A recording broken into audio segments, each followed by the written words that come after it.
Tensyonado po ang nakaambang demolisyon sa Tondo, Maynila. May ulat on the spot si Maki Pulido. Maki? Ilang oras na nga mataas yung tensyon dito sa isang compound sa Barangay 262 dahil dyan sa nakaambang na demolisyon.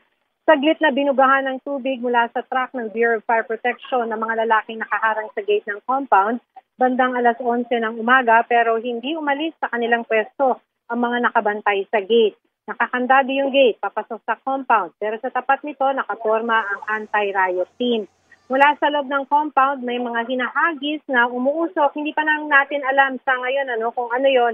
May mga binabato rin mula sa loob ng compound na mga supot at nakadirekta ito dun sa mga pulis na nakabantay dun sa tapat ng gate.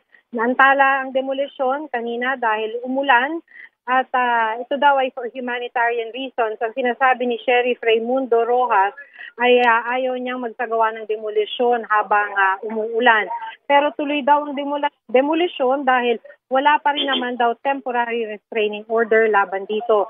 So ayon kay Sheriff Rojas, October 2024 pa ang order of demolition.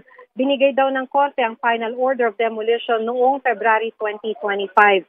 Hindi raw natutuloy yung demolition dahil sa pakiusap ng mga residente.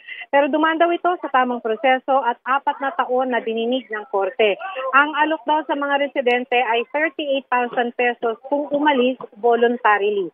Pero ayon sa ilan sa mga residenteng nakausap namin, wala naman silang ibang mapupuntahan o matitirhan. Isa sa mga nakausap namin noong 1936 pa raw nakatayo yung bahay na tinitirhan nila.